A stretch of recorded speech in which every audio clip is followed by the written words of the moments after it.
بسم اللہ الرحمن الرحیم۔ رسول اللہ صلی اللہ علیہ وآلہ وسلم نے ارشاد فرمایا، میرے بعد کچھ حکمران ایسے ہوں گے جو نہ میری ہدایت سے روشنی حاصل کریں گے اور نہ میری سنت پر علم کریں گے۔ جو لوگ ان کے جھوٹ کی تصدیق کریں گے اور ظلم کی ان کی معاونت کریں گے، وہ نہ مجھ سے ہیں نہ میں ان سے ہوں، اور نہ ہی وہ میرے حوض کوثر پر آ سکیں گے۔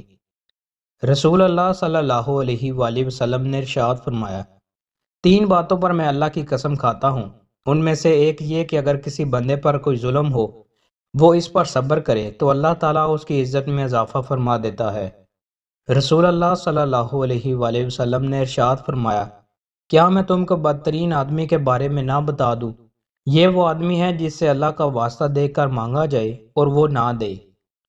رسول اللہ صلی اللہ علیہ وآلہ وسلم نے ارشاد فرمایا، جو شخص بنجر زمین کو آباد کرے تو وہ اسی کی ہے، جبکہ رگ ظالم کا کوئی حق نہیں، غیر کی زمین میں کاشتکاری کا کوئی حق نہیں۔ رسول اللہ صلی اللہ علیہ وآلہ وسلم نے ارشاد فرمایا، جس شخص نے کوئی گناہ کیا اور اس گناہ کی حد قائم کر دی گئی تو وہ حد اس کا کفارہ بن جاتی ہے۔ رسول اللہ صلی اللہ علیہ وآلہ وسلم نے ارشاد فرمایا، منافق کی تین نشانیاں ہیں، جب بات کرے تو جھوٹ بولے، جب وعدہ کرے خلاف ورزی کرے، اور جب اس کے پاس امانت رکھی جائے تو خیانت کرے۔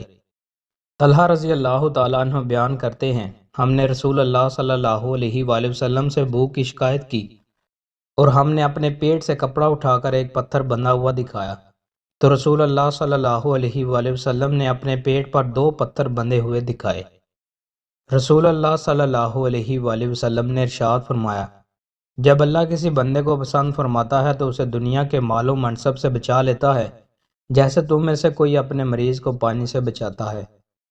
رسول اللہ صلی اللہ علیہ وآلہ وسلم نے ارشاد فرمایا، جو بندہ بھی اللہ کے لیے ایک سجدہ کرتا ہے، اللہ اس کے بدلے میں اس کے لیے ایک نیکی لکھتا ہے، اور اس کی وجہ سے اس کا ایک گناہ معاف کرتا ہے، اور اس کی وجہ سے اس کا ایک درجہ بلند کرتا ہے، اس لیے سجدے کثرت سے کرو۔ دوستوں، مزید اچھی ویڈیوز کے لیے ہمارے چینل کو سبسکرائب لازمی کریں۔ بہت شکریہ۔